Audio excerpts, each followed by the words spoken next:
Good evening, everyone. Can everyone hear me in the back? I'm doing okay? Wonderful. Thank you very much. All right. Again, my name is Dan Hinz. My day job is I'm a financial advisor with Edward Jones, but tonight I'm going to talk about something not investment related. This is something that I do on my own time, just kind of a personal habit. We had a speaker back out, so I got voluntold to do 15 minutes tonight. So thank you, committee members. I appreciate that. Tonight, what I about the original speech was going to be about intuitions and statistics, but I tried that speech on some friends. It didn't go over very well. So what I'm going to talk more about tonight really is cognitive biases, and I'll explain more about that here a little bit later. But first, what I'd like to do is share with you a story that I had from today. I ordered some business cards, and I was really mad because I opened them up and they were blank. And I thought, goodness, I paid all this money for these blank cards, but then I realized they were magic. Ooh. All right, so that was a terrible magic trick, and I know it. The reason I showed it tonight is because your brain works in two systems. There is system one, the right brain, that is more emotional. It's your gut, it's your intuition. And then there is system two, which is your logical brain, the one that can figure stuff out, confirm or deny what system two can think.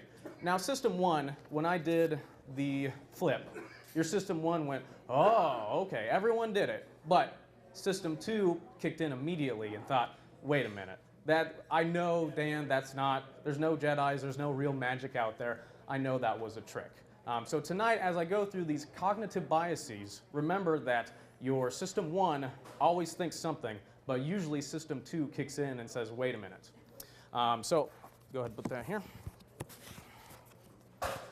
So tonight, the first thing that I'm going to talk about is we've all done it before. We've gone to the casino, and casino is a great place where people can get tricked, and they can. The casinos have been really good at this. And the best place and the best trick that casinos have are at the roulette wheel. And next to the roulette wheel, they have the video board. And now, before I go to the video board, let's do some audience participation. Let's pretend we have 6 delivery rooms in a hospital, and 6 mothers are about to give birth. Of course, it's going to be a boy or a girl. Now, let's say that I'm going to give you some sequences, all right? We're going to do boy, boy, boy, girl, girl, girl, girl, girl, girl, girl, girl, girl, girl, boy, boy, girl, girl, boy. Now, which one do you think is more probable? Sir, what do you think? Which one's more probable? The last one? Okay, any other answers? The first one? Okay, we've got the first one. And anyone think it was the second one? The 3 girls and 3 boys? They're all equally probable. Exactly. It was a trick question. They are all equally probable because you have 6 situations and none of the mothers are going to give birth to a boy or a girl based upon what the other mother gave birth to. It's the same idea with coin flips, and it's the same idea at a roulette table with red and black. Now, roulette wheels aren't quite 50-50 because of the green zeros, but if you look at that board and you see 6 blacks in the row, your system one's going to think, oh, black is lucky, or black can't come up again. And it's going to trick you into thinking I should bet based upon what I've seen. And that is called the gambler's fallacy, is that you think that future results are based upon what has happened in the past, where you know that it's going to be 50-50 or pretty darn close to it. So that is known as the gambler's fallacy. Second one is known as the confirmation bias. And this one was one of my favorites because it is defined as someone who has an idea, a preconceived notion, and they go and they find evidence to confirm what they already think and they already know. So, you know, if someone came up to you and said, I think the world is flat and here's all my evidence, you're going to go, wait. Here's all the evidence that I have, and they're going to go, oh, okay. And this can happen a lot of times with conspiracy theorists, is that they think an idea and they just go and they find evidence to support themselves, and they will just ignore everything that tries to disprove them. So for yourself and in the world when you go home, whenever you're watching the news or reading a newspaper or anything on the internet, keep in mind the confirmation bias. You might have an idea, and if you're reading something, you're like, yeah, that's totally true. Try to look for something that goes against that, just for your own sake, so that your system one is being checked by your system two.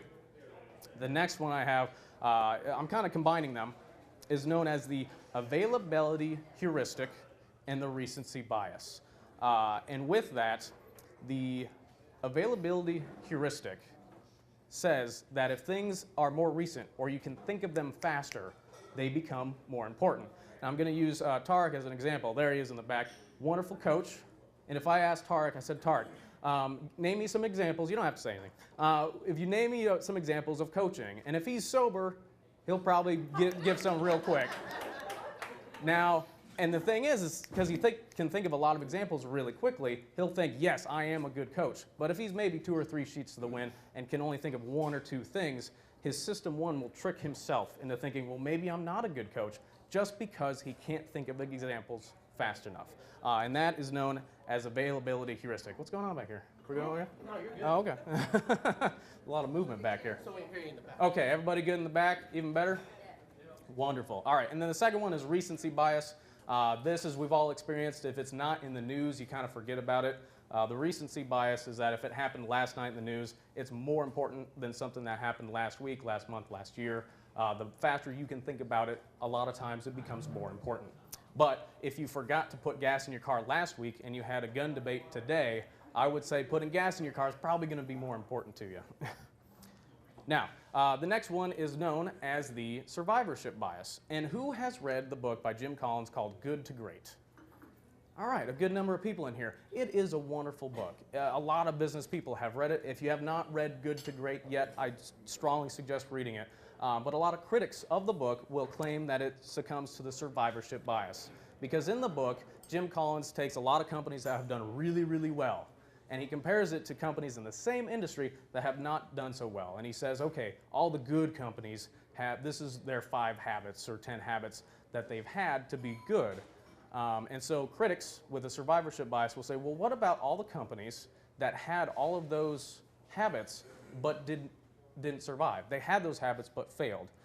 That's the critic of the book. Now, if you read the book, you can make decisions for yourself. I still think it's a great book, so I'm not putting Good to Great down. But those that talk about the survivorship bias might also give you good examples with sports stars as well. You know, they take a group of people that have already done really, really well and then explain how they did well. And it kind of looks backwards rather than forward.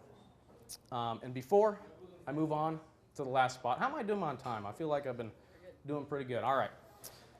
Before I move on, the 2 books that I strongly suggest reading if you are enjoying what I'm talking about tonight or want to learn more, because if you go onto Wikipedia, there's going to be about 175 of these biases that they've come up with testing.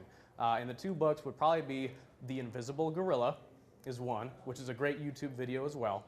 And the second one is something called Thinking Fast and Slow. And Thinking Fast and Slow really dives into the System 1 versus System 2. And the final bias that I'd like to talk about tonight is something that I hope you use not only this evening, but tomorrow in your business immediately. And that is known as the curse of knowledge.